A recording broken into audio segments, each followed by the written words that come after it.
Jordan is home to 40% of the total registered Palestinian refugees in the Middle East, according to the UN.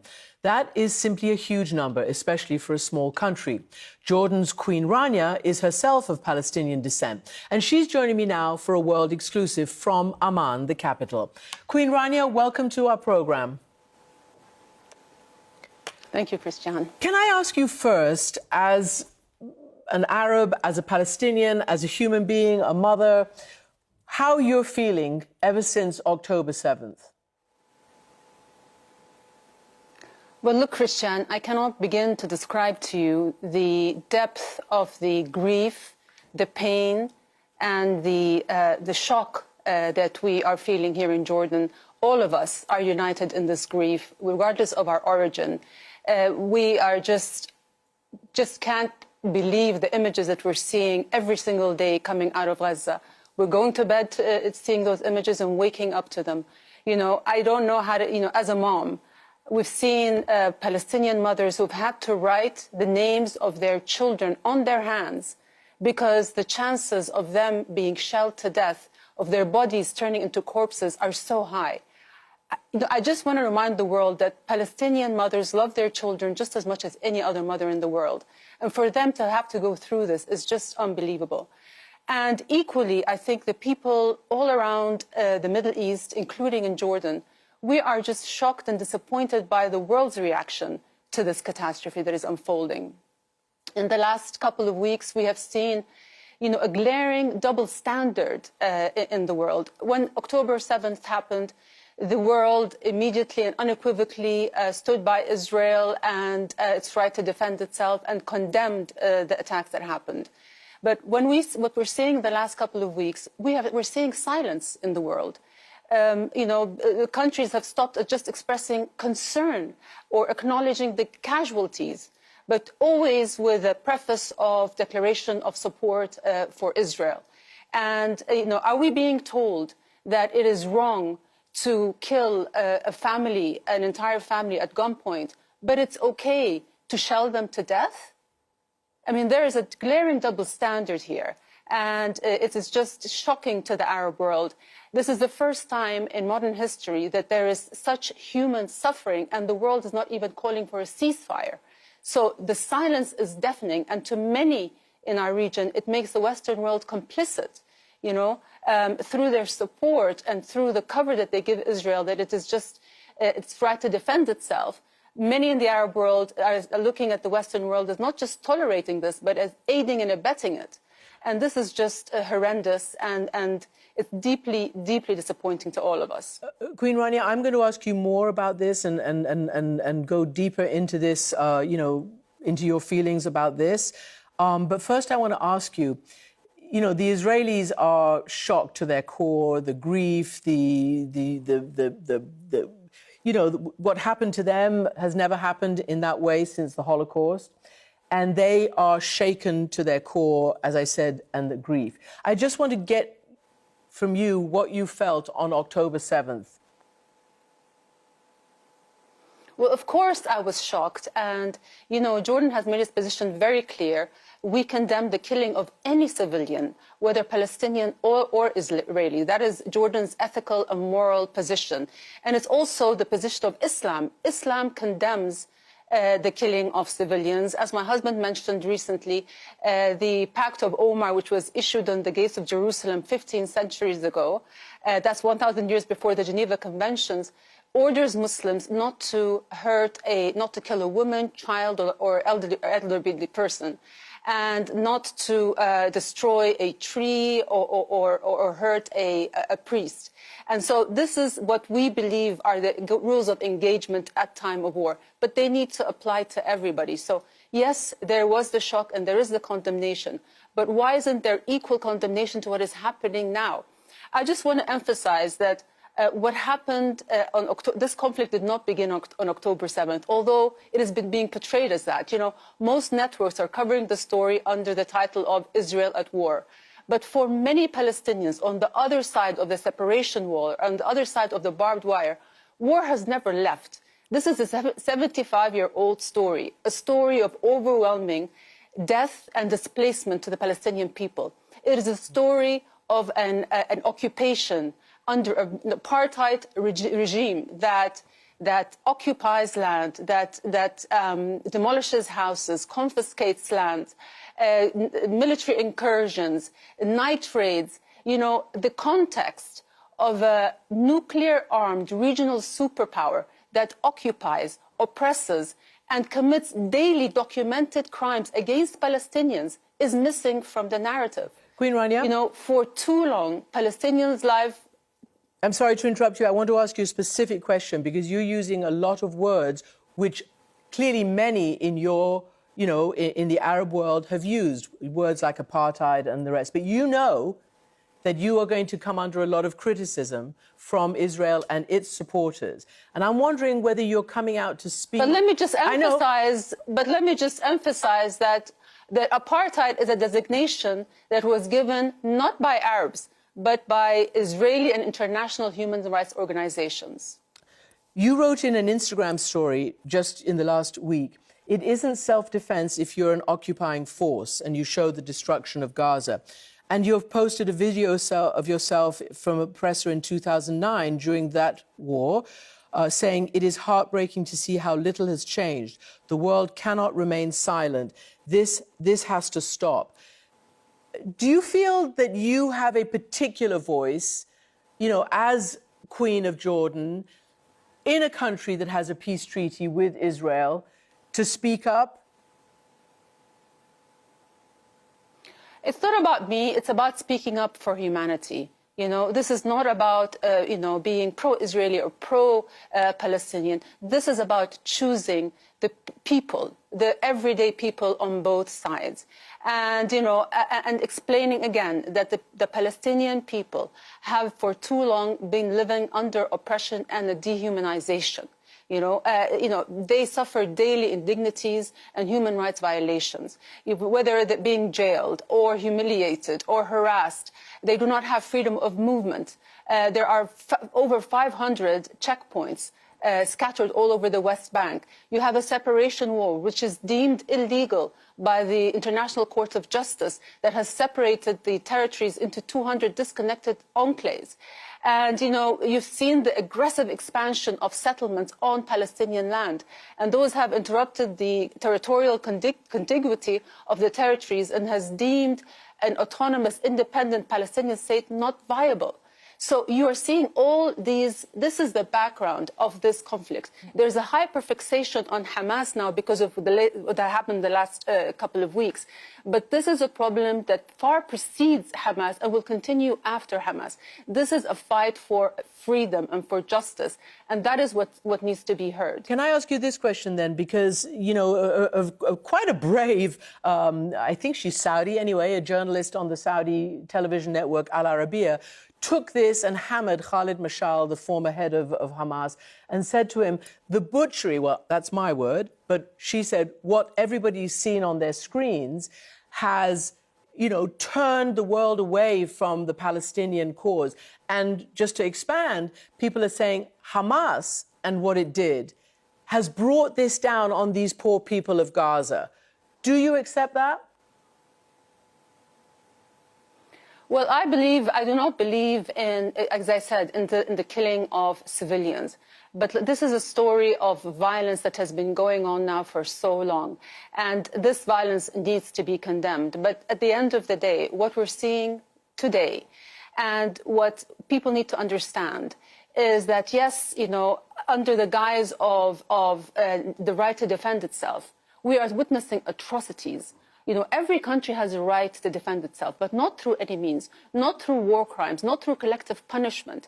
You know, 6,000 people, civilians killed so far, 2,400 children. How is that self-defense? We are seeing butchery at a mass scale using precision weapons. You know, so for the past 2 weeks, we have seen the indiscriminate bombardment of Gaza. Entire families wiped out, residential neighborhoods flattened to the ground, the targeting of hospitals and schools and churches and mosques and medical workers, journalists, UN aid workers. How is that self-defense? You know, why is it that whenever Israel commits these atrocities, it comes under the banner of self-defense, but when there's a violence by Palestinians, it is immediately called terrorism? Is the word terrorist just reserved exclusively for Muslims and Arabs? Well, let me ask you then, there's a real double standard here that we're seeing. Your husband, King Abdullah... And there's also a false symmetry that we see. Mm-hmm. Well, let me ask you this. Your husband, King Abdullah... There's a false symmetry because these are not two equal people in the conflict. You know, one is an occupier and one is the occupied. One has a military, one of the mightiest in the world, and the other doesn't have a military at all. So there is a false symmetry here that is being drawn. And there's also, you know, when you say the right to defend itself, that does not say the entire story. It doesn't say the story of the violation of international law, international humanitarian law. It doesn't tell you the suffering and the story of an occupation. You know, Israel is in violation of no less than 30 UN security resolutions that require it and it alone to act, to withdraw from territories occupied in 1967, to stop the settlements, the separation wall, the human rights violations. This is at the crux of this issue. It is not this hyperfixation on Hamas. Can I ask you, to sort of elaborate, because your husband, King Abdullah, I believe it was last weekend, at the summit of Arab leaders in Cairo, he said, the message the Arab world is hearing is loud and clear. Palestinian lives matter less than Israeli ones. Our lives matter less than other lives. I know you've said a lot about, your feelings about what's going on right now, but do you think in general that that's true, that even world leaders and others, and you meet a lot of them, and so does the king, which is why he said that, I assume? Well, like I said, it has been very disappointing to see the double standards in the world today, to see that the strong condemnation of what happened on October 7th, but very little condemnation of what is happening today. Why isn't there a call for an immediate ceasefire? We are seeing staggering human suffering happening today. Why is the narrative always skewed towards to the Israeli side? The Western media and policymakers are quick to adopt the Israeli narratives. When Israel attacks, Palestinians die. But when Israelis die, they are murdered in cold blood. It's a massacre. So even like on October 7th, we've seen the situation described as savagery, barbaric, bloodthirsty, cold-blooded, But we're not seeing that terminology being describing the situation today, even though the atrocities are of greater magnitude. I'm not arguing accuracy, Christian. I'm arguing equivalence and double standards here. When the President of the United States is told that he has seen evidence of children beheaded, only to retract because the IDF said that there's no proof of that, that is confirmation bias. Even at your network, Christian, the CNN website at the beginning of the conflict reported a headline of Israeli children found butchered in an Israeli kibbutz. And when you read through the story, it hasn't been independently verified. Now, my question to you, would you publish such a damning yet unverified claim made by a Palestinian? Queen Rania, I just need to stop you right there, because there have been pictures shown by the Israelis, and our journalists have been down there. I'm not talking about beheadings. I'm talking about babies' bodies riddled with bullets and things. But let's it is just all so horrible, as you say. I want to ask you about what Jordan has said, and your husband, the king, has said, that there has been anyway an attempt or suggestion to move Palestinians who are trying to seek safety either into Egypt or into Jordan, your country. And the king has said this is a red line. I think the plan by certain of the usual suspects to try and create de facto issues on the ground. No refugees in Jordan, no refugees in Egypt. Well, look, the people of Gaza now are facing two choices. Either they leave or they face death or collective punishment. So essentially, they're giving a choice between expulsion or extermination, between ethnic cleansing and genocide. And no people should be given, have to face that kind of choice. And what my husband was referring to is the people of Palestine of Gaza should not be forced to be moved again. Most of the residents of Gaza are already refugees. And right now, at least 1 million have been displaced from their homes. So we do not want another mass displacement of Palestinians like what happened at the Nakba in 1948. And that's what my husband meant about this being a red line. The Palestinians have the right to remain on their land. Yeah, because they were concerned about so-called forcible transfer and never being allowed to come back. There have been quite a lot of protests in your own country, as in many other parts of the world. And you have explained what is shaping up, and that is a very different narrative about what's happening depending on what part of the world people come from and certain leaders come from. There's a most definite taking of sides that's absolutely going on, as you illustrated. What about, though, or are you kind of used to it now and have to manage it, the protests on the street, even against the 1994 peace treaty? Are you concerned about the anger and the wider war or the wider instability in countries like yours or in others around the region? Well, you would be concerned if there's division, but we are absolutely united in our stance. We all believe in the same thing. We are all feeling the same pain. We all want the same thing. And so I think there's a lot of unity in the Arab world. And as I said, there is a sense of, do our lives matter less? You know, why is it that when people are coming to represent, the Palestinian issue, at the top of an interview, they have to have their humanity cross-examined. They have to present their moral credentials. You know, do you condemn? And we don't see, Israeli officials being asked to condemn. And when they are, people are readily accepted by our right to defend ourselves. I have never seen a Western official say the sentence, Palestinians have the right to defend themselves. And so, we are seeing this. When, even in Western democracies, freedom of speech is apparently a universal value, except when you mention Palestine. When people gather in support of Israel, they're exercising their right to assembly. But when they gather for Palestine, they are deemed terrorist sympathizers or anti-Semitic. So you're seeing these double standards. And it's creating a lot of disillusionment in the Arab world and in many who are just seeing the injustice. And I just want to emphasize, Christian, that at the end of the day, there is no military solution to this issue. Wars are never won. There are always losses on all sides. Victory is a myth that politicians make in order to justify immense loss of life.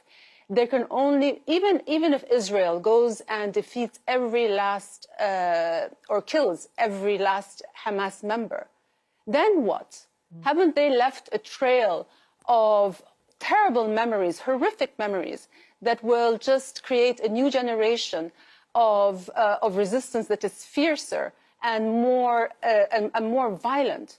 Because, at the end of the day, you can only have a political resolution to this. And my husband has for so long always emphasized that there can be no peace and stability in the Middle East without a political resolution.